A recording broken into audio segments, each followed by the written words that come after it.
Breaking news shakes the world. US warships are heading for the volatile Taiwan Strait, while China responds with massive live-fire military drills. The world holds its breath as these two superpowers flex their military might, each move more provocative than the last.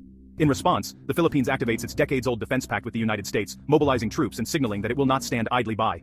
Tensions are exploding across the region, drawing in allies and raising the stakes for everyone involved. The Indo-Pacific has become the world's most dangerous flashpoint, a region where military buildups and alliances are rapidly shifting, and where the risk of miscalculation grows by the day. The South China Sea and Taiwan Strait are now the epicenter of a global power struggle, with disputed waters turning into potential battlegrounds. Every maneuver is scrutinized, every ship movement a possible spark.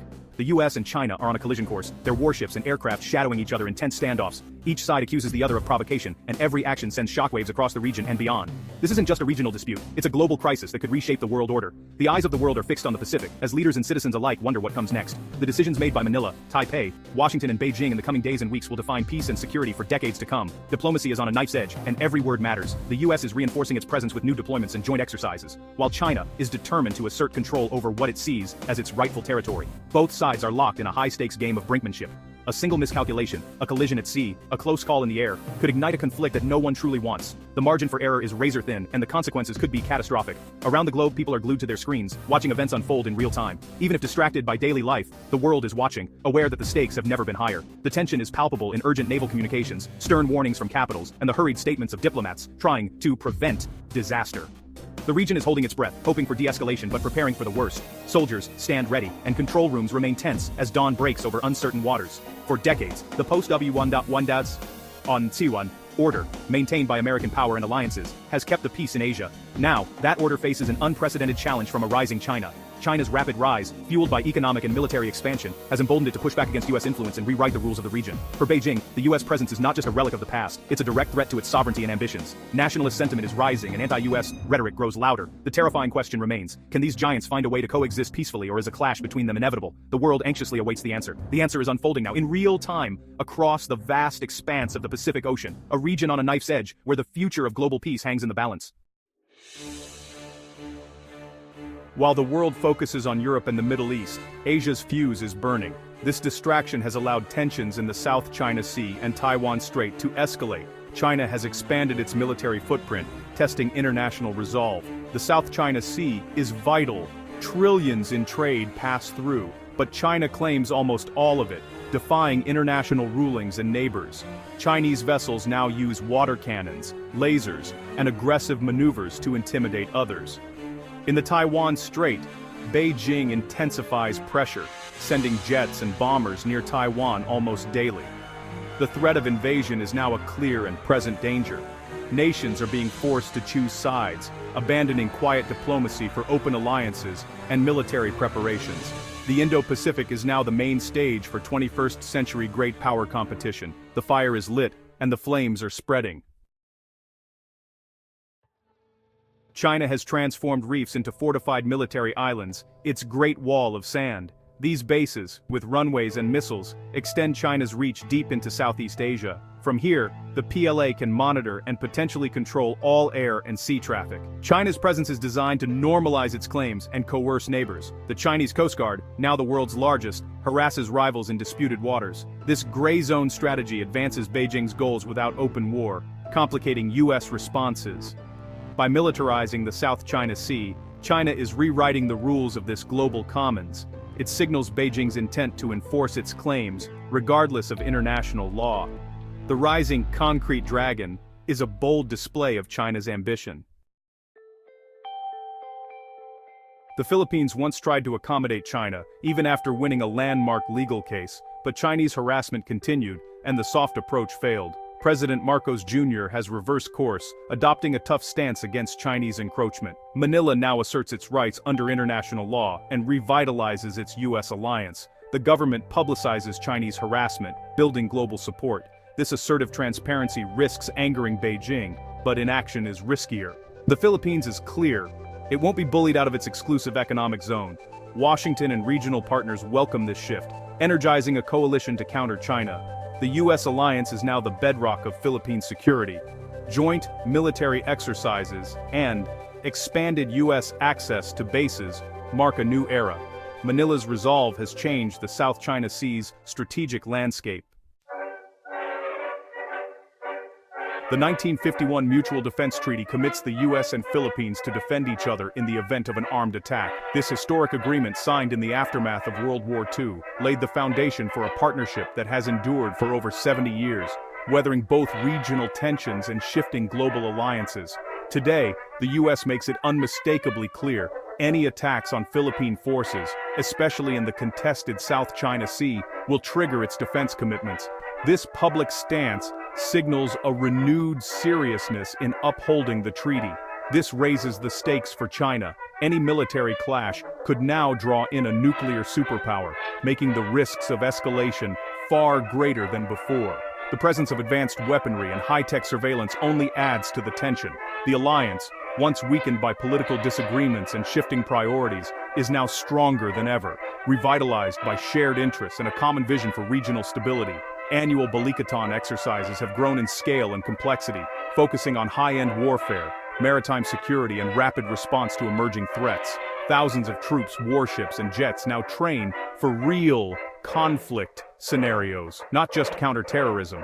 These exercises simulate amphibious assaults, air defense, and coordinated naval maneuvers, preparing both nations for any contingency. The U.S. is helping modernize the Philippine military with increased funding, advanced training, and state-of-the-art equipment, including new radar systems and armored vehicles. The goal is clear: empower the Philippines to defend its own territory and sovereignty, not just act as a U.S. proxy, but as a capable and independent partner.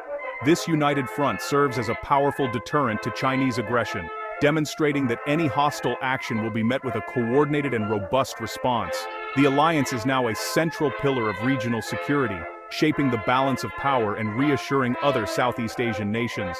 China cannot easily ignore this reborn partnership, as it closely monitors every joint exercise and strategic move, aware that the regional landscape is shifting. The U.S.-Philippine alliance is a critical development in the Indo-Pacific, drawing global attention and reshaping security dynamics across the region. Together, they send a clear message: the region will not be dominated by force, but will stand united in defense of peace and sovereignty. The Pentagon is in a high-stakes race to prepare for a potential conflict by 2027, a year when China might be poised to launch an invasion of Taiwan. This looming deadline has set off alarm bells and prompted urgent action. This deadline has sparked a massive U.S. military modernization and repositioning effort, involving the movement of troops and equipment to strategic locations. The Navy is expanding its fleet, focusing on submarines and agile surface ships, which are crucial for maintaining a strategic advantage in the vast Pacific waters. New tech, hypersonic missiles, unmanned vessels, and advanced communication networks aims to overwhelm adversaries with speed and precision, ensuring the U.S. stays ahead in technological warfare. The Marine Corps is shifting to small mobile units armed with anti-ship missiles, ready to disperse across Pacific islands, enhancing their ability to respond quickly and effectively. The strategy is clear: make it exceedingly difficult for China to operate freely near Taiwan or the Philippines, thereby maintaining a balance of power in the region. It's not just about hardware. New operational concepts and deeper integration with allies are key components of this strategy, ensuring a unified front. The U.S. is actively practicing joint warfighting with Japan, Australia, and the Philippines, strengthening alliances and enhancing interoperability. The 2027 deadline has made the China challenge urgent and real, pushing the U.S. to accelerate its preparations and strategic planning. U.S. defense planning is now laser-focused on deterring and, if needed, defeating a Chinese attack. The race is on, and every moment counts in this high-stakes geopolitical chess game.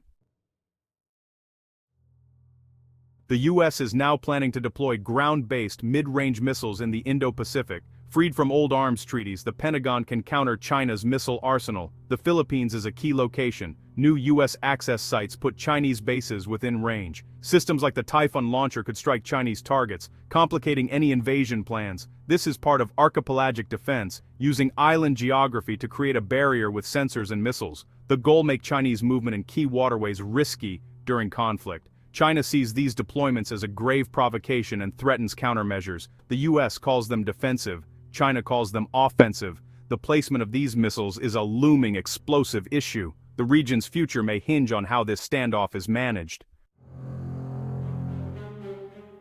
China's actions are fueled by national pride, history, and ambition.